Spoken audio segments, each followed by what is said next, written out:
مبار زمن زمن ودن ودن مرعو قبر صدام مصينيو زون زمن زمن نقبله نقبله ده ها نتوم كلهم حاتياتاتس نورمالي بزبل قانقا نتتولدي نابزي كونه نجر يزورال كم حماق لمدي بهمينا كنوصل نخل عيناي ابوخا عيناي تديخا يا لميدا تصنيحا كم عز زمن زنبرأيو كم عز جمرأيو الشيء صبايا سيصنعيا صبايا يستصنعيو دنقلنا عاكي وخا باهيريا ناي تسب صباي ناي تسب معلم حدار ناي تصويتي عملا مصنعي كالن دنقلنا بمدفادي فقر زمسرات عفتي ناي مريم محبر ناي ميكائيل محبر قال محبر نالنا نفطرمو نتا حوارياوي زغنت محبر نتا አካል ክርስቶስ ዝኮነት ቤተ ክርስቲያን ነዳኽሞ ማለት በሚካኤል ስም በማርያም ስም ተአኪብና ወንጌል ተንምሃር ቃል እግዚአብሔር ተንነጋገረሉ ትዕለት ንሱ ጽብቅ ነይር ብጣዕሚ በሚካኤል ስም ቤተ ክርስቲያን ሰሪሕና እግዚአብሔር ነምለኸለና በማርያም ስም ቤተ ክርስቲያን ሰሪሕና እግዚአብሔር ነምለኸለና ጽብቅ እዩ እኒ ያዕቆብ እኒ ኤሳው ንበረከትኩም ዝተቀዳዲሞም ብበረከትዮም ዝተባሱ ወላዲና ከሐልፍተሎ ናበይ ገንዘብና እኒ ገንዘብ ማሊ ዝባሳው ዘሎ ይስሐቅ እንደቁ ብበረከትዮም ተባይሶም አነ ክምረቅ እዚ ተሰርቂ ዓይነቱ እንዳተፈላለየ ናሻየውን ዝብል ይወፂወሎ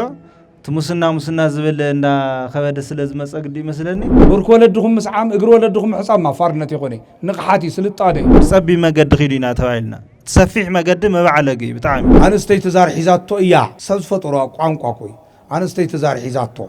تتبعت زار من فقيد اللي مجمريا من بوت هايوي كاخون تاخوني استقصير هم رأيوه أنا قد فوي قدرنا حسابنا بهلنا لمدنا خاب እግዚአብሔር ዘውፀና እንድሕር ኮይኑ ነተክርስና ሃይማኖትና ዘህስሱ እንድሕር ኮይኑ ባህላው ልምዲ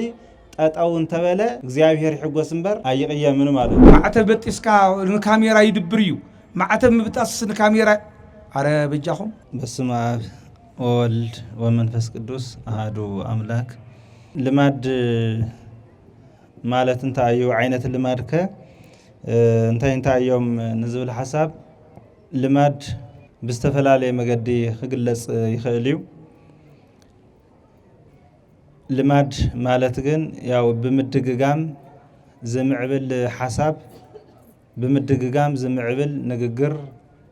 بمدققام زمعبل نباب صحف بمدققام زمعبل سرحتي كنولا نخلينا مالتي سلازي اون هالناون انتا يوم توم لمادات خنبلك لنا ياوني حساب لماد له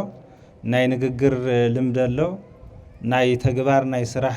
لمدون علو مالتي لازيتي بحساب استلمد بتدقاقامي استلمد حساب نام نققر يغير بمدقاقام استلمد نققرون ناب تقبار يغير مالتي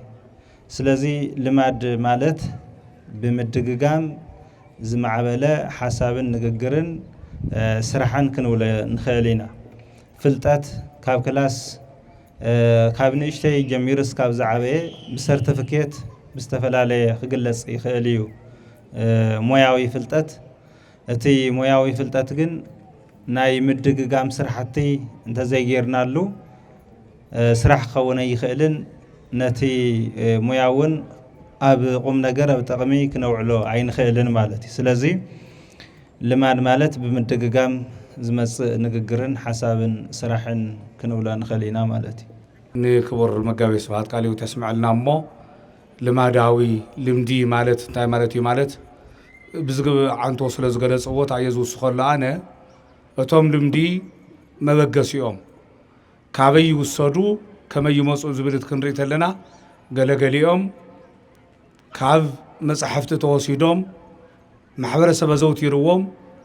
تدغاغيموم ባህል ተባሂሎም ካፍተን መጽሐፍ ቅዱስ መሰረታው ነገር ወጽዮም ባህል ዝተባሃለለው መሰረት ማበ ምዃኑ ክፍለጡ ይግባ በኻላይ ሰብ ስሕተት ዝፈጥሮ ልማድ ኣሎ እቲ ሰብ ስሕተት ዝፈጥሮ ልማዱን ተደጋጊሙ መጽኡ ከም ስርዓት ኮይኑ ዘገልግል ነገር ግን ንትጽቡቕ ልማዱን ተመላሊኡ ወዝወድቕ ንትጽቡቕ ልምዲ ሒዝዎ ይወርድ ስለዚህ ቶም ልምዲ ኣብ ክልተ ሰለስተ ተመቂሎም ዝረአዮም እዞም ከምዚ ዓይነቱ ግን አየናይት ሐቃዊ መሰረት ዘለዎ ክቅጽል ዝግበኦ ልማድ أتي كأرم زقباء كستخاخل زقباء لما داينا أيول كام فلات يقبا نايل ما دام مساسوقن كم زي مسل مالتي بحاصر من تنا قالك نكيد لمدتها كم من تاي كنرهوم نخيل بيك عندنا كم من تاي كمسيخ أتي كم تزبركوا عدما ويلم دكوا بزح كابك زافر بستوها وتزاز زي جبر يتجبر زبلو يوم أتوم جبر يتجبر زبحالو تتحيزهم مسيوم سو كل زقلقل اللهم زلّي نامنت كل تتقارن صوتا حدا أكل خوينهم قصلو كابك زافر استوها نايدك سبات من محاضر المدي حصانات معذاي ودسب كجورز قبول المدي حيمانو تاول المدي እግዚአብሔር ከመይከምልህ ከም ዘለዎ ዝተዋሃበና ልምዲ ለሚድና ዮ እግዚአብሔር ከምዚ ገርኩም አምልኽዎ ተባሂሉ ሰዓንቶ ካብ መጽሐፍ ዝተወሰደ ልምዲ ዝወልና ይውን ከምኡ እዩ ሃይማኖታዊ ትእዛዛዊ ስርዓታዊ ልማዳት ካብ እግዚአብሔር ዝተዋሃቡና መጽሐፍቲ ዝተጻሕፉና ዝተደንገጉልና ከም ልማድ ገርና እንወስደው ግን ልማዳዊ ዘይኮኑ መሰረቶም መን እዩ ሕዝቲ መሰረት ዘለዎ ልማድን እቲ ሰብ ሰራሕ ልማድን ክፍለይ ይግብኦ እዩ مبلع مستايون ناي تفطرو من قساقس لمدي مدكاس متسا مخنياتو كاب باهرينا زمنچو كافتم زلو خلته باهرياتنا تحاد باهري ناي ملائكاوي باهري انسساوي باهري كلته باهري سلازلونا تحاد نقح باهرينا ناي مصلاي ناي منقح ناي محساب لمد زلوو وشطاوي حواساتنا تي حاد انسساوي باهري زلوو باهرينا مدكاس مبلع مستاي كمتي مدكام متماي مسمع خمس عنت هيوت زنقساقس لماداوي معكنيتاتهم رقحاتاتهم نازيوم انت يتلنا خا كم تزولنا يوزم حز زولكم بملوم معكنيوم سبك غورز غبو لماداو تايو انسساو لمدن سبعو لمدي تزبزي زني استخبر سب زخدو زلو سبعو لمدي نامنت حماق لمدتات نبلوم مسانا خدو زي خيلو انسساوي لماد انسساوي باهري زتلابسو توم ገለገሊዮም ካብ ሰይጣን ዝመጽሉ ናይ ሰይጣን ልምደሎ ምስኡ ደሪብና ክንሪዮ ካብ ሰይጣን ዝመጽ ልምዲ ሓሶት ስርቂ ቀደምነት ሓሶት እዩ ካብኡ ስርቂ ዝሙት ሓሶት ባዕሉ ዝጀመሮ ባዕሉ ዝገብሮ እዩ ስርቅን ዝሙትን ኣብ ደቂ ስርቂ ባዕሉ ውን ገይሩ ወይ ንኣዳም ካብ ገነት ሰሪቁ ወይ ናይ ዝሙት ልምዲ ኣብ ደቂ ሰባት ሓዲሩ ንደቂ ሰባት ዘፈጽሞ ጉዳይ እዩ قتلت عبدك سبات حديرو ندك سبات مسارح غيرو زفصمو غداي لمدي زي شيطاناو لمدي بعد سلازي مستي ناي زموت لمدي انسساوي باهري نابدك سبات زوارس نايجي غداجي فطاريو مفصميو اتنبلو صلاينا شيطان بلمدي نابدك سبات زمحلالفو مالتي سلازي معقنيوم دما موت ودكات وردت حسار طفعات صليت اتم سب كله تخور سب عداماوي زرئي زصلهم زصيفهم بمحبرسب استكوننو حماق تكبار حماق لمد تبايلهم مسات صواوعهم صيف زلوهم قالات تتقمنا نصلهم نكوننهم ازيوم معقنيهم اتم صبوا زغونو بصبو سنه مغبار نغلصم اگله تكبارو كمزيو تكبارا كمزيو تبايلو نايدك سبات كبري سلام موجز تحتنا تعجزتي مجلس يوم زخونو صبغ لمد تبايل زوسد سلازي معقنيتاتهم عب خلت تمقيلنا رينا يوم اتم حدا سبز صيفو لبام سبز صيفو مالتي عشا سبز تغبرم عشا مالت قديتا كدانو زقدده وي دما حمدن ጭቃን ዝጻወተ አይኮነን እቲ እግዚአብሔርን ሰብን ዝጾሎ ዝሰርሕ ሰብ እሱ ዓሻዩ እቲ ሰብን እግዚአብሔርን ዝፈትዎ ዝሰርሕ ሰብ እሱ ይለባም ስለዚህ በከምዚ ኮይኑ معቀኒው ናይ ለባምን ዓሻን ይልካ ትፈል የለም ተግባራቶም ድማ ከምቱ ዘርዘርናዮም ዝመሳሰሉ ሰብ ዝፈትዎም ዝጾሎኦሙን ኩሉ ግዜ ትሕማቅ ልምድ معቀኒው ሰብ ምጽላዕ ሰብ ጾልኦ አይ ናበለ ሰብ ንሕዘነ ዝነብር በብዙሕ መግለጺታቱ እቲ ድማ እሰይ እንዳተባለ በሰብ እንዳተሞገሰ ዝነብር ምስ ብዙሕ ክብርታቱ ለዚ معቀኒታቶም ዝመስሉ በሐፂሩ እሺ መጋቢ ሐዲስ በደንብ ገይሮም ገሊጾምልና እዮም ባህላዊ ልምዲ ምስቲ ሰብአዊ ልምዲ ያው ሓደ ዓይነት ሓሳቢ ክህልዎ ባህላዊ ልምዲ ሓደ ማሕበረሰብ ኣብ ዝኾነ ከባቢ ክነብር ከሎ ንመነባብርኡ ንዝኾነ ሓሳብ ንዝኾነ ተግባር ንኽፍጽም ዘምጾም ሓሳባትን ዝፍጽሞም ስራሕትን እዮም ቶም ባህላዊ ልምዲ ዝበሃሉ ማለት እዩ። ከም ከባቢና ክንርኢ ከለና ናይ ትግራዋይ መፍለይ ማንነት ንብሎም ብዙሕ ነገራት ኣለዉ። ገሊኦም ንምክሕሎም ጽቡቕ ክኾኑ ይኽእል እዮም፣ ገሊኦም ድማ ሕማቓት። ሰብ ብኣመጻጽኡ ናይ ሰብ ታሪኽ ሕማቕ ልምድን ጽቡቕ ልምድን እናተሓዋወሰ መጽኡ ኣብ ዓለም ከምቲ መምህርና ዝበሉና እቲ ሕማቕ ልምዲ ካብ ሰይጣን ኮይኑ ነቲ ዓለም ዝውክሎ ዘሎ ኣካይዳ እዩ። እቲ ጽቡቕ ልማድ ድማ ካብ እግዚኣብሔር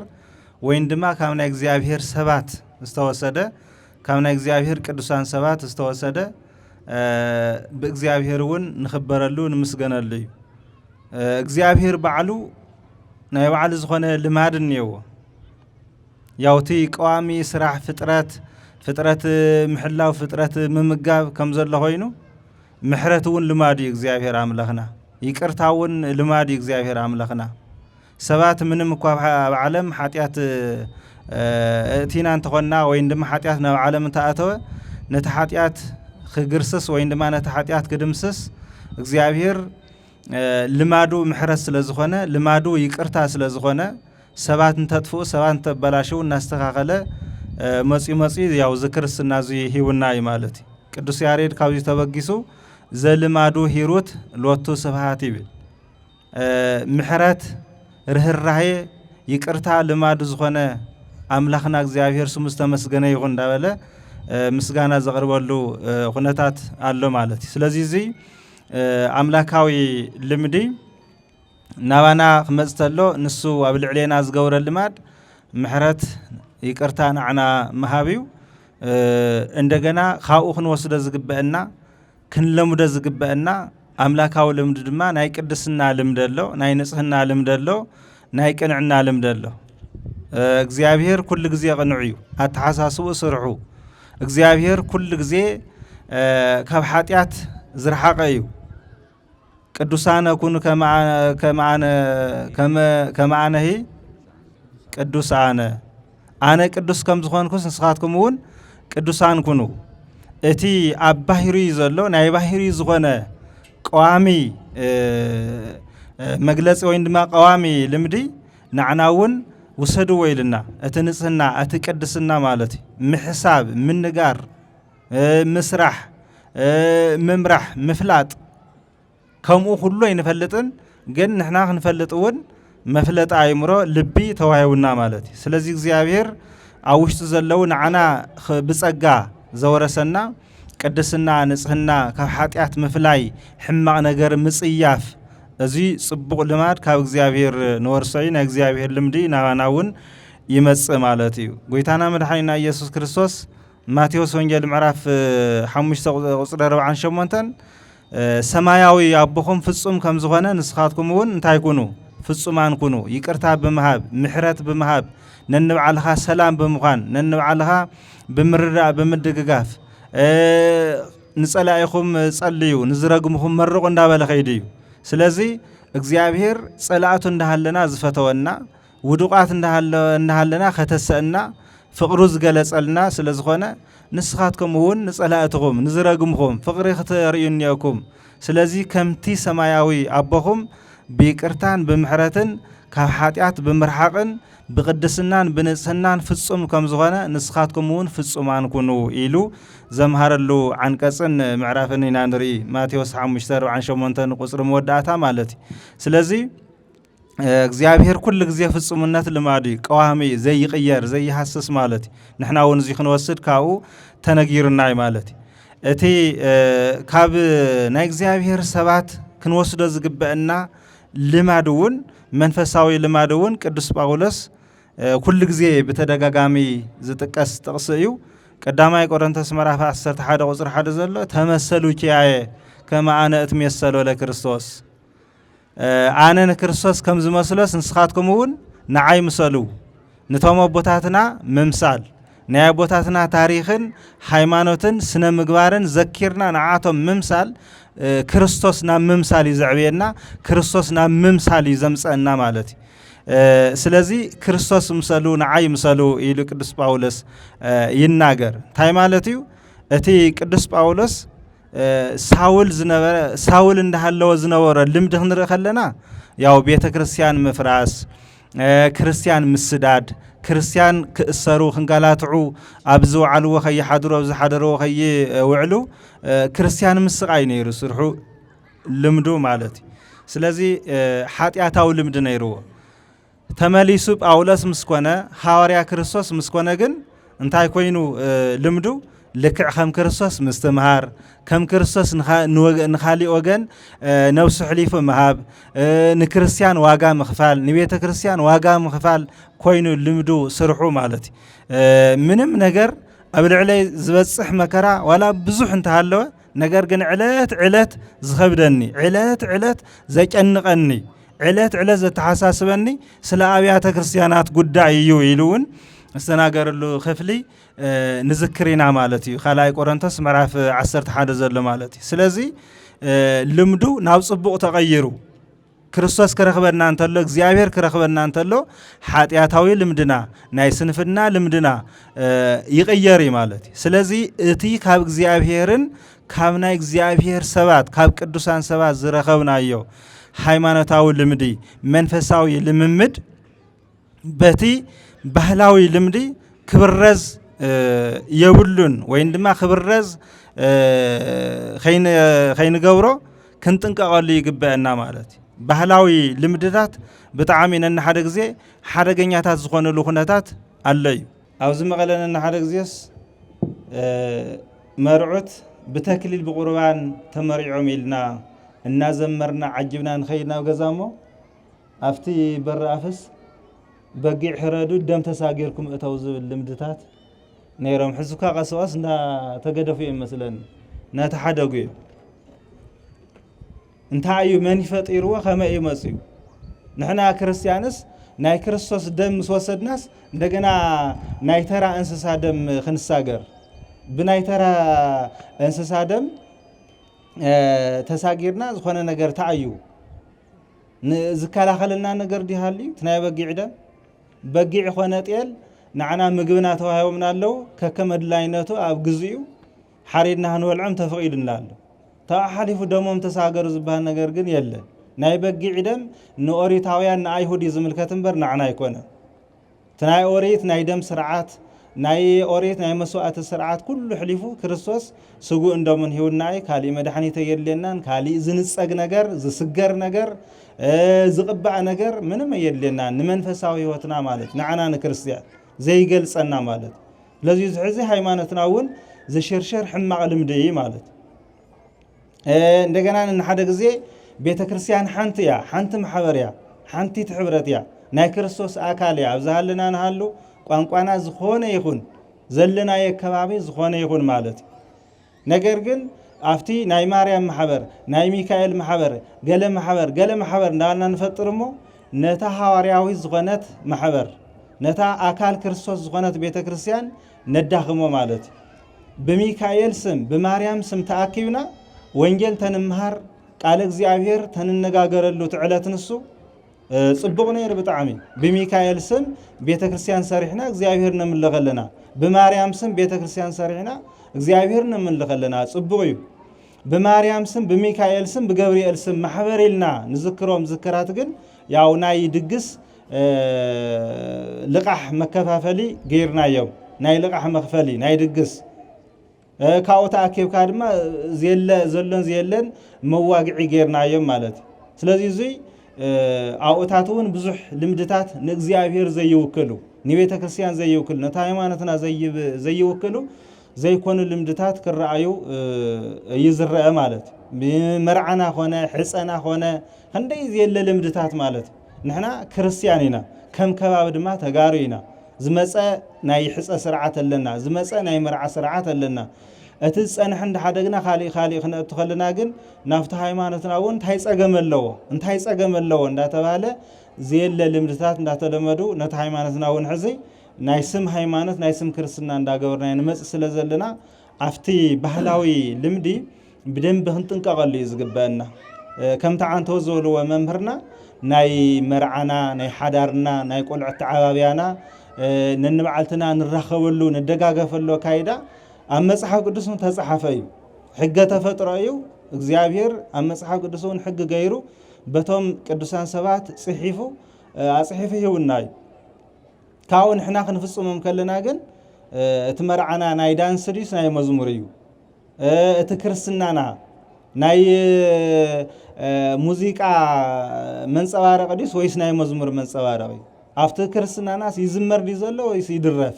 እንተይልና ግን እቲ ዝምባሌና ናብ ካሊ ይኸይደለ ማለት ስለዚህ እቲ ባህሊ ነታ ሃይማኖታዊ ልምድና ነታ ሃይማኖታዊ ስርዓትና ዘይነኽኦ ዘየበላሽው እንድሕር ኮይኑ ኃጢአቱን የብሉን ጽድቅውን የብሉን በቃ ኣብ ምድር እስካብ ዘለና ይጠቅመና ንፍጽሞ ማለት ባህላዊ ልምዲ ነታ ሃይማኖታዊ ልምድን ስርዓትን ቀኖናን ዶግማን ዘበላሽ እንድሕር ኮይኑ ግን ክግደፊ ዘለዎ ማለት ክግደፊ ዘለዎ ኩሉ ግዜ ብዝተፈላለየ መድረኽ ይውለያነ እስራኤል ካብ ግብጽ ክወጽ ከለው ካብ ግብጽ ወጽዮን በረኻ እንዳተጓዓዙ እንዳለው ኣብ በረኻ ተመና ደፈና ነኸሰ ክውደኦም ኢሉ ሙሴ ጸልየልና ተባይሉ ካው እግዚአብሔር ንሙሴ ተመን ዝመስል ነሐስ ሰሪሕኻ ብረት አርእዮም መኽድሕን እዮም ሙሴ ብእግዚአብሔር ከም ዝተኣዘዘ ገይሩ እቶም ብተመን ተነኺሶም ሓሚሞም ዝነበሩ ደቀ እስራኤል ጥዑ ካው በዚ ምልክት እዚ እግዚአብሔር ዘድሓንና ኢሎም ሒዞም ማእትዮም ንዓዶም ድሕሪ ዘመናት ግን ታይ ኮይኑ ነቲ ብምልክት ዘድሓነ እግዚአብሔር ሓዲጎምስ ነቲ ዝድሓንሉ ምልክት ምስጋድን ምዕጣንን ንዑ መስዋዕት ምቕራብ ጀሚሮም ካው እግዚአብሔር ንሕዝቅያስ አውፂኻ ሰወረዝ እዩ ነውሽታን ንሓፂን ጥራሕ እዩ አውፂኻ ሰወራ የድልን በቃ ካብ እግዚአብሔር ዘርሕቕ እንድሕር ኮይኑ ዋላት እግዚአብሔር ዝተጣቀመሉ መሳርሕስ አውፂኻ ሰበር ተባሂሉ ማለት አውፂኻ ሰወር ካብ እግዚአብሔር እንድሕር ዘርሕቕ ስለዚ ንግግርና ሓሳብና ባህልና ልምድና ካብ እግዚአብሔር ዘውፀና እንድሕር ኮይኑ ነቲ ክርስትና ሃይማኖትና ዘህስሶ እንድሕር ኮይኑ ባህላዊ ልምዲ ጠጣው እንተበለ እግዚአብሔር ይሕጎስ እምበር ኣይቅየምን ማለት ስለዚ እቶም ሃይማኖትና ዘይነኽኡ ግን ኣብ መርዓ ድዩ ኣብ ሕፀ ድዩ ኣብ ዝተፈላለየ ሓደ ዓመት በዓላት ተራኺብና ንሪኦም ነገራት እዚኣቶም ግን ምስ ፍቅሪ ተተሓዘ ንምርኻብ ምክንያት እንጥቀመሎም ነገራት ግን ከም እግዚአብሔር ፍቃድ እንድሕር ፈጺምናዮም ነታ ሃይማኖትና እውን ዘይከበላሽው ይኽእሉ እንትቀጸለውን ጸገም የውልን ማለት ስለዚ ባህላዊ ልምድን ሃይማኖታዊ ልምድን ሃይማኖታዊ ልምድ ንብለ ዘለና ስለ ንደጋግሞ ኢና ልምዲ ንብለ ዘለና እምበር ወይ ዶግማ እዩ ወይ ቀኖና እዩ ማለት ስለዚ ካብ እግዚአብሔር ክቡር መጋቢ ሐዲስ ኣብዛ ሰይጣናዊ ልምድና ስንፍናዊ ልምዲ ባህላዊ ልምዲ ልብላ ምስ መጽሓፍ ቅዱስ ባህመይ ክትሓዝ ልኽእል በተለያትና ሰይጣናዊ ልምዲ ልበሃል ኣብ ዓድና ትግራይ እውን ልረአዩ ብዙሓት ነገራት ኣለዉ ገና ለይተቐረፉ ለኣቶም እውን ክንበፅሐሎም ካብቲ ሕማቕ ጉዳኢ ልምዲ እውን ምንታን ክወፁ በተለይ ገጠራት ከባቢታት ሰብ ተሓሚሙስ ናወለዳ እዩ ዝፀኒሐ እዩ ዝበሃል እውን ዝኾነ ልምዲ ኣሎ ናይ እንስሳ ሓሪዶም ፈርሲ ዝሕፀው ደም እንስሳ እውን ዝሕፀው ከም ደቂ ኣንስትዮ ኢዶም እግሮም ሳስላላኣቱ ናይ ደቂ ኣንስትዮ ቀምሽ ዝለብሱ እውን ኣለዉ ምስ እንስሳት እውን ዝተሓዘ ብዙሓት ልምድታት ኣለዉ እሞ ኣብዚኣ ብደንቢ ስንፍናዊ ልምድና ሰይጣናዊ ልምዲ እቶም ባህላዊ ልምድታት እንብሎም ብኸመይ ይምቁረፉ ዘለዉ ምስ መጽሓፍ ቅዱስ ብኸመይ ይንፅፅሮም ብኸመይ ናክናጋንዮም ንኽእል ምናልባት ብዙሕ ግዜ ኣብ መድረኻቱ እናተነገረ መጺኡ ሕዝውን ኮነ ተባሂሉ በፕሮግራም ምንጋሩ ወሳኒ እዩ ዓለም ዘጥፍእ ዓለም ዘልምዕ ልምድታት ኣሎ እዩ እንዳታ ከምቲ ብሰፊሑ ክቡር መጋቢ ሳትዎን ዝገለጽዎ ኣነ እውን ምግላጽ ፈተንክዎ መጽሓፍ ቅዱሳዊ ልምዲ ኢልና ንወስዶም ንኣብነት ሕዚ ኣቐድም ኣቢለ እንታይ ክብለኩም ደሊ ናይ ልቓሕ ልምድታት እኒኡ ሕዚ بناي زمن قانقوا تاهم تقولوا مقباي نقبينا زمصانا يوم مصحف قدوس أولم دي عد حما خيركا قوالك تلمن كتحاصي كم سرعات أبو كم كابنا أبراهام جمير كم زمصو خيركا عد قوال تطيقكا اخلي بلعني بحال زي في فترة 24 تنزلو اسكع مجرسو من ما بتخلوه عم مصحف طوبيتون معرف شمونته كاو قصر حدا جمركم من ما بتخلوه قوال انتي هاوكمنا تفقدكم لنا اخلي بلعني داول وزمصو بفلاي او عدنا بتقراي استلمده خنياتو اوريتون نتقم سلازنبرنا ولدنا بحق اوريت صنيحهم نو حديث كيدان سلازتسغاغرو صبولم دلنا حزي تخمزي زبلنا حصه سرعات حصه زبال غاري شمغلنا تولولهم شمغلنا تبع اساسوي شماغل شمغلنا مالت تبع اساسو تعرقلو ما عرق مسرحيو ስለዚህ እዚ ባህልና ይኮነን ናይማትና ልምዲ ዝግደፍዎ መጽሐፍ ቅዱሳዊ ልምዲ ናብ ዓድና መጽኡ መጽሐፍ ቅዱሳዊ ባህሊ መጽሐፍ ቅዱሳዊ ቅዳሕ ባህሊ ዓድና ኮይኑ አቦታትና እንዳተገልገሉሉ መጽዮም ንሕና ወነው ኣለና እዚ ጽቡቕ ጥዑም ስርዓት ዘለዎ ክብሪ ዘለዎ ልምዲ ይበሃል ኣብሎሙ መጽና ታዩ ተጸናንዑ ታጽንዑዮ የጽንዕያ ከም እንዳልካ ድንግልና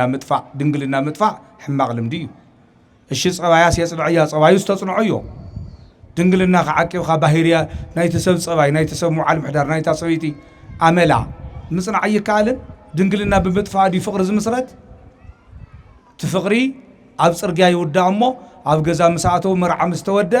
ብጽባሒቱ ናይ ወጻኢ ምጽብጻብ ይጅመር ተሓዳር ገና ሳልሳይ መዓልቲ مرع أبراهام سارة يقبرلكم استبحالو جنات مرقات تمرقوا تيتودى نمرجم تعانت معلتي أزوع الكوانا مبالي التومالتي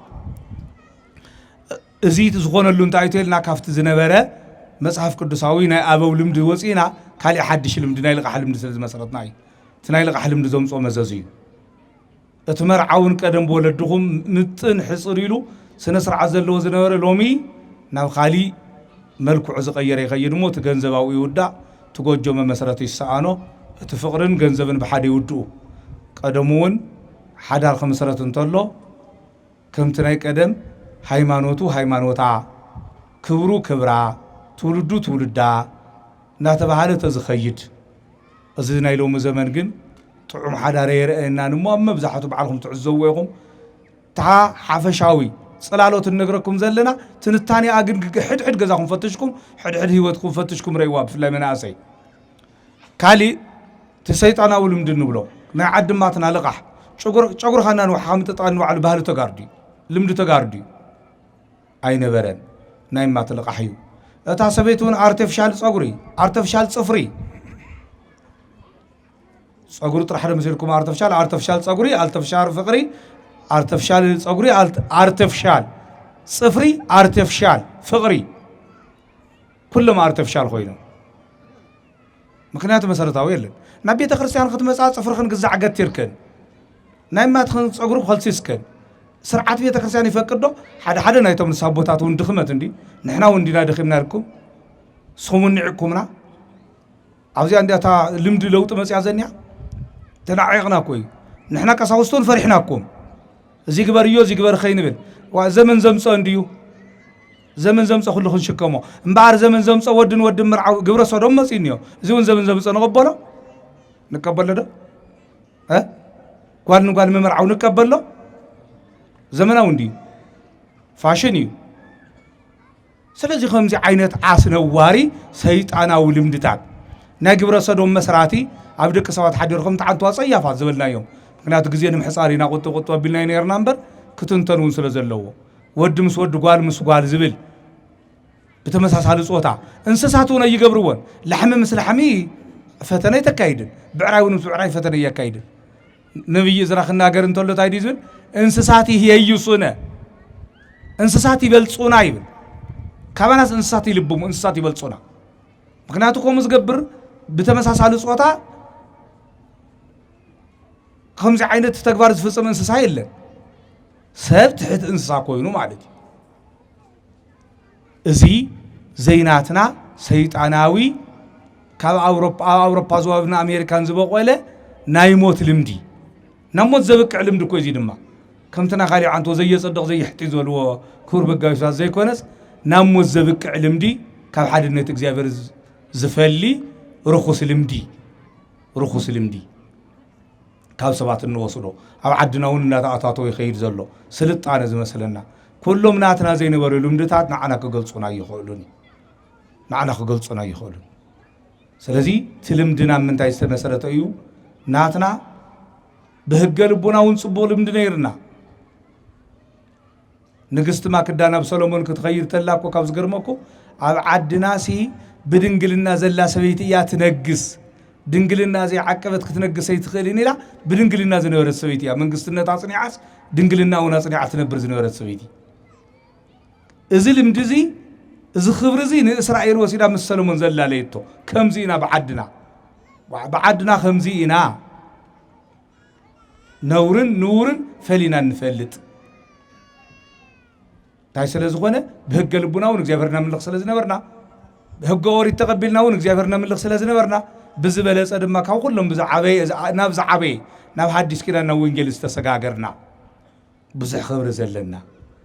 كابزم كبرتات زيو موصينا نايماتنا نايلق حلمدي ايدلينان زمناوي انت تتقيمنا تكنولوجي طرح كنصرحلو خنعبيلو نجر قلنا بحلنا فرنجنا تنا لمدكري يمصيوم عودات يكونوا عودات فرنج مصيوم ابزيناتنا غابي غزو تناي بحال خدانا انست مصين قمشنا طلفخن نانتاتنا طلفي خدنا تت بحالنا صبو سلازغونه وقو سلازغونه نحنا ግን አካላትና ገሊጽና እትናይ ፈረንጂ ሰረ ናይ ፈረንጂ ተሸርት እትናይ ካልኦት ካብ ባህልን ስርዓትን ዘይብሎም نحنا كم مهران اللونا مسألة زلوا اتلمدون مسحف قدس عاوز خونه اتلمدو እግዚአብሔር عاوز خونه اتباهلو ሃይማኖት عاوز خونه تهيمانوت كل ጊዜ ተደጋግምና ተሰርሐን ኣብ ልምድን ባህል ተቀይሩ ከም ባህል ገይሩ ነገር ግን ትሕዝቱ ቅድ ሃይማኖት ዝኾነ ባህሊ ዝሓዘ ህዝቢ ዝሓዘ ቦታት ዝነበሩና ዘለና ኢና ካብዚ ክንወጽእ ከለና ንሕና ሕዚ ካልኦት ኢና ንኸውን እግዚአብሔር ወን ከምቲ ዓንቶ ዝተጠቀሰ اتنور بحالنا قديفنا نابزي صبو بحال خرسقاقر تلنا እግዚአብሔር يقيمو مقصفتون يمصيو ምክንያቱ ትልምዲና ምንታይ ይخير ዘሎ ከም ተዓቶ ዝገለጽኮ ንዘይ ምድጋሙ እንኳን ክትደግሞስ ክትሓስቦ ናይ ሙረዝ ጎድ ስለዝኾነ እንኳን ክትናገሮ ክትሓስቦ አይ ሙረዝ ጎድ ስለዝኾነ ስለዚ ካብዚ ከምዚ ዓይነት ልምድታት ክንገሃስ እቲ ዝግበር ዘሎ በሙሉ ኣነ ዋሪ ደቀ حدا صقر شمونت شح 10 سمون ورحته تقم كاك تدربيس شمونت شح زغزا صقرني 10 شح نصنعيناكو افتعداق عالمنا زي لنا زي نقد امبر بصنعه درجه زمنطنا يلن نطيقينا كله ينغرونا يو ስለዚህ ንዚ ገንዘብ ተውጸሉ ዝጠመየ ወገን ለካኮ ምጽዋት ሃበሉ ተخبرሉ ክትخبራሉ ፍላይ እንኖታት ደቅኽን መኸራ ንሕናውን ክንመክር ተሓጋጊዝና ግን تحمق بحالنا وقدنا صبغ بحالنا معبلنا بيت كريستيان تفتو اكليل خط دفع صقري اكليل مدفع اسكاف زابي كويو منهم صوزي وا معتب بتسكا الكاميرا يدبريو معتب مبتاس الكاميرا اره بجاهم حدا غزيس معتب كن بتس بالت الكاميرا سيصبغ يمصنو معتب بتسيو حز قومنا لباتا بوتا تاوزي او غنس دحاني معشلو مسلني ناي صقرن صفرني ابي ومزلنبر معتب خبطسيو كاميرا سي يبلاشي معتب زي ولا حدار امرعه اطوات كوصيخا خرنع خوصيخا من ان خميراتكي من تبويزرو من ويزرو ازر نتاتنا كم عينت بالي نور حافيرن بشاش تشفينن ينزغدا مع زينا نريا ينز بحالا نيره درتن قلي عنز غدا نوتاتين ورانان يبلنان دقنا غنتا تخونالخن زيناتنا لمدي زركسنا زنعقنا لمدي ስለዚህ ምናልባት ካልኦት ካብዚ ዝሐሹ ሕቶታቱን كلنا ከይኹሉ ታግዚው ዚያን ቁጥባ ንኻሊ ግዚው እንደግምና ስፍሕናውን ክንምልሶ ንኽእሊና ኣማዕቢልኩም ሕቶኹም ነስፋሕ ቢልኩም ምጻት ኸሊኹም እሺ እቲ ዘመናዊ ልምዲ እንታይ እዩ ኣብ ርእሴና እንጻላሊ ዝንዮ ነቶም ሁሉም ኃጢአታትስ ኖርማሊ ዝብል ቋንቋ ነቲ ትውልዲ ናብ ዘይኮነ ነገር ይዝውር ኣሎ ተለመደ እዩ መን እዩ ለሚድዎ ኣየናይ ናይ ሃይማኖት መራሒኻ ለሚድዎ ጸኒሑ ኣየናይ ኣቦኻ ኣየናይ ተዲኻ እያ ለሚዳ ተጸኒሓ እስካብ መዓዝ ዘመን ዝነበረ እዩ ካብ መዓዝ ዝጀመረ እዩ እንትባህ እንተለ መልሲ ንዝየብሉ ስኢሉ ግን ኖርማሊ ዝብል ቋንቋ እንዳተነገረ ሓጢያት ኩሉ ችላ ይባሃል ኣሎ ዕሽሽ ይባሃል ኣሎ ሓጢያት ዕሽሽ ምባል ድማ ያው ንሰይጣን ይምችዎ እዩ ሰይጣን ቋሚ መምርሒ የውሉን ቋሚ ትምህርቲ እውን የውሉን በቃ ብዝመቸዎ ከም ዝኾነሉ ገይሩ ጥራሕ ካብ እግዚአብሔር የውፅኻ ጥራሕ ካብ እግዚአብሔር የውፅኽ እምበር ከም ዝመቸዎ እዩ ዝገብር እንዳቀያየረ ሓሳብ እንዳቀያየረ ኣካይዳ እንዳቀየረ እዩ ዝመጽእ ማለት እዩ ስለዚህ ቶም ሰይጣናዊ ስራሕቲ ናይ ሓጢያት ስራሕትስ ኖርማሊ እንዳተባሃሉ ንኽድፈሩ ማለት እዩ ንኽድፈሩ ዛዕባ እግዚአብሔር እንተልዓልካ እውን ኸላ እንደ ኖርማሊ እግዚአብሔር ክድፈር እግዚአብሔር ክርስዕ ዛዕባ ሓጢያት ተተነጋርካ እውን ኖርማሊ ስለዚህ እዚ ኖርማሊ ዝብል ቋንቋ ዝወለዶ ጸገም እዚ ሙስና ዝበሃል ስርቂ ዝበሃል ሃንጊ ዝበሃል ሃገርና ናብ ዘይኮነ ዓዘቕቲ እትዩ ያው ዓድና እውን ናብ ዘይኮነ ዓዘቕቲ እትው ኣሎ ንዝክር እንተኾይና ያው ጥዑይ ንግግር እስካብ ዝኾነ ክናገሮ ኣብ 2000 ዓመተ ምህረት ሚሊኒየም አካባቢ እዚ ነገር ሙስና እንዳተባሃለ ምንጋር ተጀሚሩ ካው እንታይ እዚ ናይ ብልጣብልጥነት ንግግር ስኺልካ ናይ በላሕና ናይ ፈለጥና ታዩዚ ንግግር እዚ ይባሃል ነይሩ ሽዑ እቲ ሽዑ ዝነበረ መራሒ መንግስቲ ይናገረ ነይሩ ካውስ እቲ ሽዑ ዝተባሃለ ነገር እዚ ነገር እዚ ብጋኑ ነቂሕና ክንካላኸ እንተዘይክኢልና ኢድና ጠምዚዙ ክንወፀ ናብ ዘይንኽእል ዓዘቕቲ ከእትወና እዩ ዝብል ትንቢት ዝመስል ንግግር ሽዑ ተናጊሩ መራሒ መንግስትና ሽዑ ካውለሙ ከም ተባሃለ ኢድና ጠምዚዙ መጽሓፍ ቅዱስ ታይዲ ጉቦ ናይ ጥበበኛታት ዓይን ይዕውር እንዲሓገ ጉቦ ሙስና ማለት ናይ ክንደይ ለባማት ናይ ክንደይ ምሁራት ናይ ክንደይ ክኢላታት አተሐሳስባ ይባላሹ ናይ ክንደይ ምሁራት አተሐሳስባ ሃገር ክቅይሩ ሃገር ክመርሑ ዓዲ ከልምዑ ዓዲ ከዕብዩ ዝኽእሉ ናይ ክንደይ ምሁራን አተሐሳስባ ናይ ክንደይ ምሁራን ሞያ ለሽ ሸቢሉ አድኪሙ መሬት ዘውድቕ እዩ ስርቂ ማለት حزت السرقي عينات እንዳተፈላለየ ናሻየውን ዝብል ይወጽእ ወሎ ትሙስና ዝብል እንዳ ከበደ ስለዝ መጸግዲ መስለኒ ናሻየውን ይባል በየወቱ እቲ መጽሐፍ ቅዱስ ግን ነቲ ሓደ እንተኾነ ደሞዝካ ያኽለካ ነቲ ሓደ እንተኾነ ዝተፈቀደልካ ያኽለካ እዚ እዩ ውህብተኻ እዚ እዩ ዋጋኻ ተባሂሉ ዝተዋሃበካ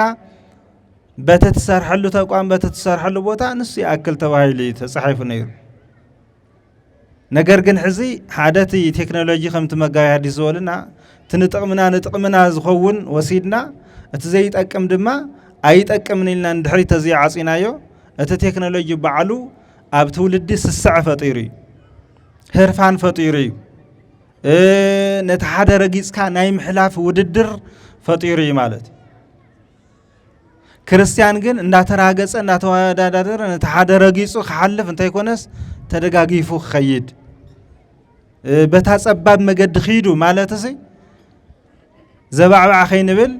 አውዚ ደካማ ዓጺን ለሞ ረጊጸ ኸይድ ኸይንብል እውን ቀጥልና ክንከድ ምንታን ታራና ሐሊና ጊዜና ሐሊና ክንከድ ምንታን ብጸቢ መገድ ኺዱና ተባይልና ሰፊሕ መገድ መባዕለጊ ብጣዕሚ ሰፊሕ መገዲ ሰፊሕ ተሓሳስባ ይፈጥርሞ እቲ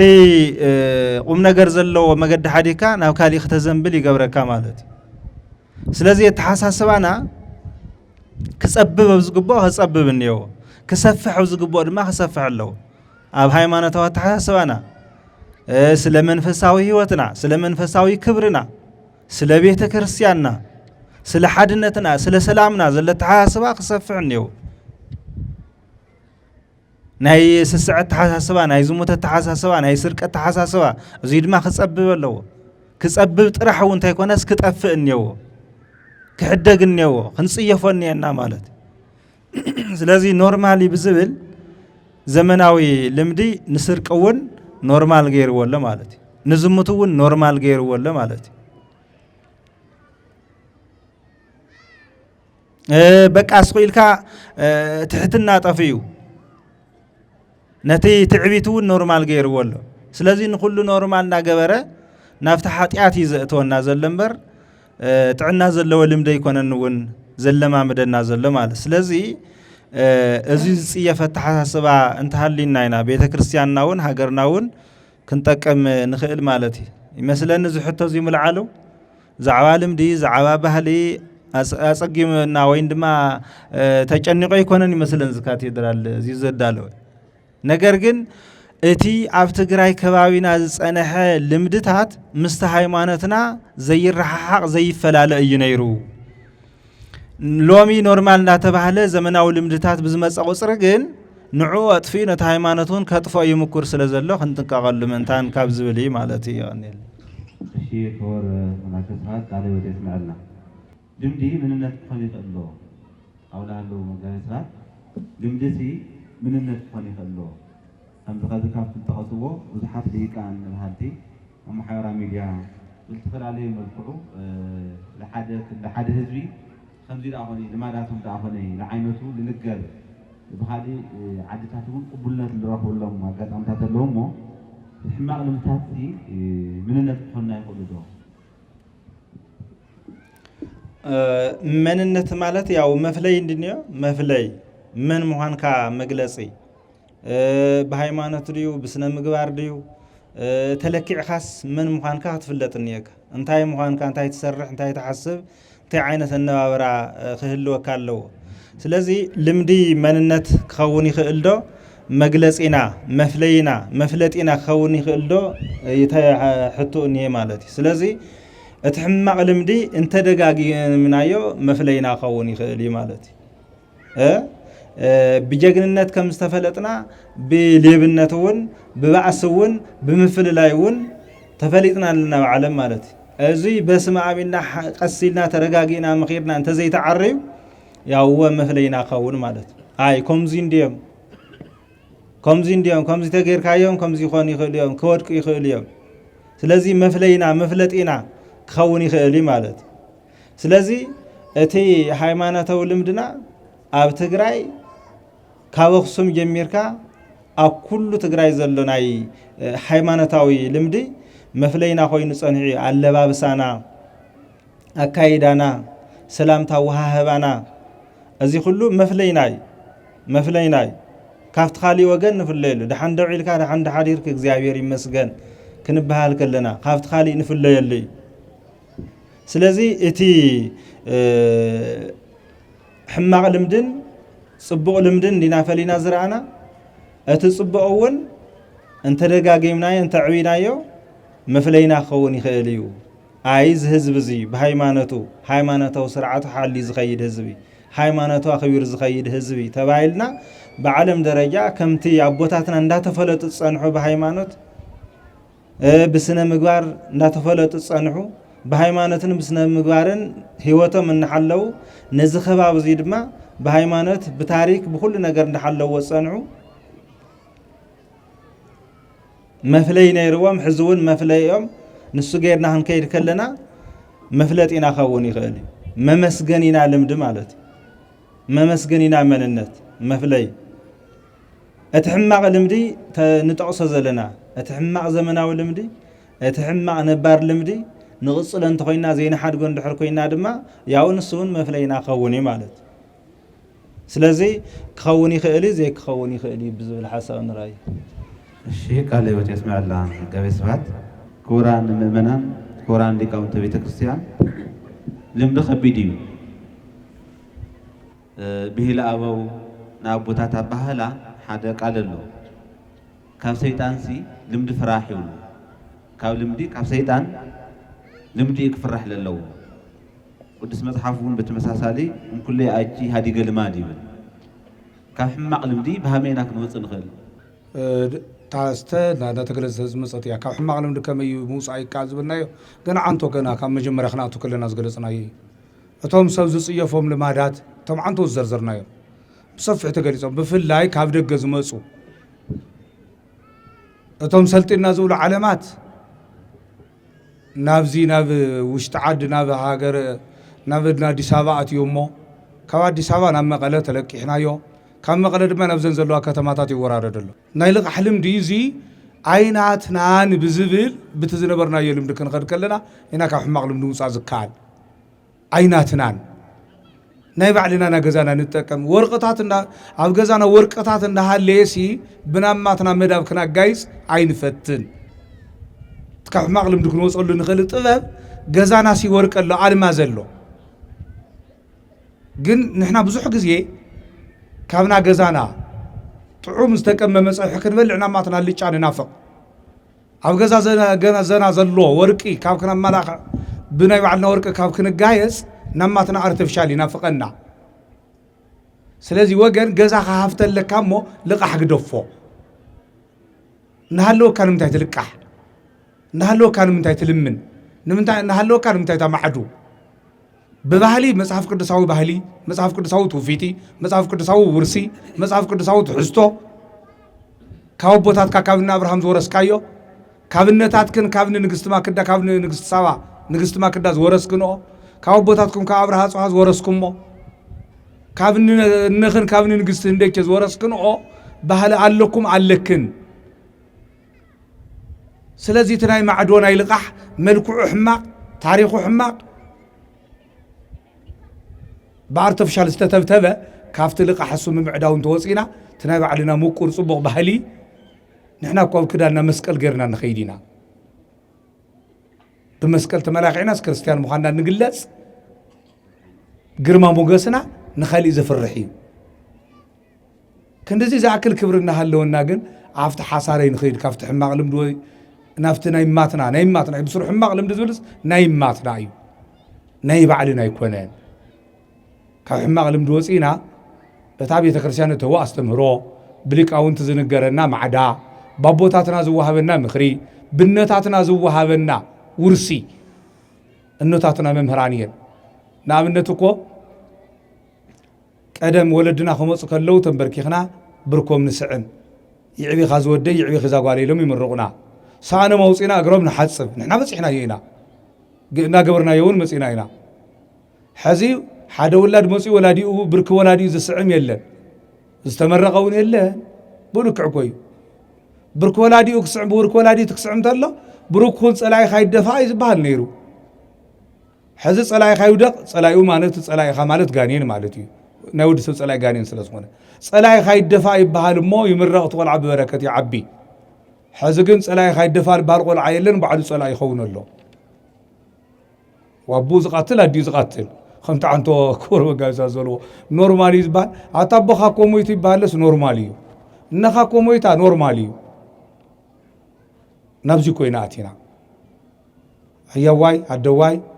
عزيز بالقانقوا تعرفز نورماليو ياو إدم زرقي حمو بوم نم زقاتلونا بكتمانا تاينري إلنا محارناي سلازي برك ولادي يسعمو اقر ولادي إذا حصل زنبر ولاد اتبهل زي اتلمد زي لو مطفئ يلن تبارك يعبي خاز بهال قول عون سئنا لنا سلازي ندحر تبارك زي تبهل ندحر زي تمرق دما بركة ولد ندحر زي عرفو اني ايقوبكو ولدهم ولادهم يسحق خموت يوم دقين عكم الرقوكم يلتو نني ايقوب اني يساو نبركتكم زتقاداديمون ببركة يوم استباسو نحنا نباس بغنزبينا ولادينا كحلفت الله نبي جنزب ناني جنزب مالي زباساو زيزلو يسحق ندقو ببركة يوم تبايسوم أنا كمرق سلازي كمرق ييلو زغواي ولاد سينا اينا تاي سلازي خونا بحلنا سلازي لقنا لمدنا تصبق لمد ابو لمد بنتاتنا لمد ابوتاتنا سلازي غدفنا يو سلازي كافت حماق لمد نوصلو نافتنا يقدم خنملستلنا اي برك ولادي خامس عنفارنت يكون منسي حصانات برك ولدهم مسعام اقر ولدهم حصام ما فارنت يقوني نقحاتي سلطاني كريستوس ذاكر قويتا اقر دك مزامور تحاسيو كمزي قبارو يزبالا اقر ولدهم حصعو برك ولدهم سعام صلايكم يودق تبالو كتمرقو صلايكم كودق كتعابيو كتعارقو اشياء على هلو كور مقابي حديث قالوا تسمع لنا صبو قال زايو بتعم الدسيبل بتلي بزحات هزانات ون سلاللو مناسيات ون سلاللو كنوسدو ون سلالقبا كنت كمل للقبا الحلف لله ملختمو على هالليت عم مزحف قدوس حماقات لغونو نغرات لتغلطوا له مناتو لمدتات مالتي لمثالي هم بيستلوت الولاد لافتي خفو نجر كيتملس لحديت كيتري كاو كتوص تعزيزان يرا بتمساسالون اسرائيلاويان كاب غبصي كوصو كلو ام مدره بدا خوينم لنافقو نيرو تلمداتهم مالتي السوق تالي غداوني ስለዚህ ዚያቶም ቶም ሕማቅ ልምድታት ልናፍቁ ነበሩ ሰባት ኣብ መንገዲ ተርፉ ነይሮሞ ከዝውን ላፍቲ ልምዲ ንሕና ናፍቅ ኮይና ታዩ ተስፋና ታዩ ውጽኢቱ ታዩ ክኸውን ልኽእል بس مزحف قدسات تحيزم على اللي يحترب بيلهم لو كون مجال أكثر تكون حلفاينا سم تم حزي زجلزكم هناك قوم زر حق يكونن توم تاسبيت لطون عاي تكبر يستبعلت بمقبار عيا نيجو حاول تكون استرفت عاي تملسي عب صدوم سي حماق لمدي يزني هويو تعان توز تقصنا يي صدوم قبرم لويتهم سوون زر قبل زنورو زر نقبل يلوم تنورو رأيوه عن استزر قبل زنورا زر نقبل يلان يزبل باهريهم لويتهم رومي معرف حدا او قصر عصر شومون تزلكوا جمركم انا وامه باسي لا الى باسي حصار مو قبرو سبعه يبلع سبعه وردت حصار قبره عن استون تفطرنا نغير بلع مغير قد يكالن كابز قرمكم زي خوني اتطعم تفطرو اتبق زيابير طبب استفطره እግዚአብሔር በዚህ ተባዚሑ ዓለም ክመልእ ሰብ እዚ ክባዛሕ ዓለም ክመልእ እዩ ዝፈ ዘምጽኦ ብጥበብ እግዚአብሔር ዝመጸ ቅዱስ ተፈጥሮ ናብ ርኹስ ህይወት ናብ ርኹስ ልምድ ክውሰድ ከሎ ርኹስ እዩ ናብ ዘይኸውን ናብ ዘይስርሐሉ ክኸይር እንተሎ ርኹሰት ይውድቀት እዩ ስለዚህ አንስተ ተፈጥሮና ንቀይር በላ መቀየር የተኻለን ሰውን ተፈጥሮና ንቀይር በሉ መቀየር የተኻለ ረኸሱሉ እምበር ዘምጽሉ ቁም ነገር የለን كابزب زيوصو يكابز خمسة عينة ركوس الماد زفترة حزبي تفعله يتبايلو لوط قوس انتولا سويت لوط وعدي سدوم إلى تمليسا عدا سدوم عدو زي خونه خوينو بكزاور تفريد وصطف ظلي حابرات في نفتح حماق لمدي حدش لمدي رخوص لمدي زمس حزبي قس عمس ملسات تمليسا تريفا وريقا تريفا إسرائيلاويانون كاب جبس توصل له كاتي كل بارينات كاتي كل حصار راهيل من تادج دقة مسشك حوس عزرا جبس له نايقف عمندر وصل تبعيلهم خص كله እግዚአብሔር تقول الناس إن تحرنت يبوا عفتي صبوا منا كاب دمنا نورده شنجا ما كاب شنجا نفلقة أنت مجبهم نتزجل جلهم زتقامهم زردهم حرزوا صوم عملك كنت مسكان بسوا زي بل انفرفارات ما يدول فران وبسوا زي ستين ما يقاتي على جبس كابنا يفرون كاتي تشكان كاتو أكوي حزبك هايلك كغن እግዚአብሔር يفلتن كافت زبالة ناي فرون ما أدز وزودق فرفار زبال عسى كافت ناي جبس ناي بارنت عدي ما عايز ستي سب مسجون ينود كبريلو بارنت نافيقوه أمن قدي كم قوس لرجيفهم تريفهم سلازي እግዚአብሔር خبيرو كند سبنت كخبيرو ناي سبنت كواقاته هذا كان الله تمليس كاترو خص لمدي تاوي لمدي كم تعن توزول وزن برو أنا استيتزار حيزاتو إياه سبز فطرة قام قاكوي أنا استيتزار حيزاتو تتبعت هزار من فقيد اللي مجمريا من بوت هايبوي أنا استيتزار حيزاتو ناركا سواء كقنن قلبت كجبر قمش كخدن كاوخن تاكون يستقصي لهم رأيوه أنا قد فيه اتحسبيتون خوم إلى نايودي ملك عاد خطب ملك عن تلا انت يا خطفون سلازي حماق لمد كابزي وسينا نافتناتنا لمد يوم كلهم نايماتنا ينايلكم نايماتنا يوم تناتنا لمدي مس مصحف قدس خن وسدو انتلنا እግዚአብሔር ዝሃበና እግዚአብሔር ነመስግነሉ ክብርና እንገልጸሉ መልክዕ ዘለዎ አካላትና እንሽፍነሉ አካላትና እናማዕርገሉ ምስ ሃይማኖትና ዝመሳሰል ከም ተዓንተ ዝወልኩኩም ኣብ ክዳንና ጥልፊ ኣብ ክሳድና ኣብ ጥልፍና እኖታትና ኣብ ጥልፍ እኖታትና መስቀል ኣብ ክሳድን መስቀል እዚ ሁሉ ተሰብኣይውን ነቲ ሓንቲ መርዓቱ ክሓፅያ እንተሎ መስቀል ወሲዱ ክርስቲያን ምዃና ገሊጹ ምክንያቱ በሃይማኖትና ጉዳይ ንዘራረብ ስለ ዘለና ተባህለ ትግራይ እውን ኩሉ ካብ ክርስትና ዝወፀ ዘይኮነን እዩ ምናልባቶም ካልኦት ዝተወሰኑ ፍልይ ዝበሉ ውሑዳት እንተሃልዮም ዝበዝሕ ከምኡ ስለ ዝኾነ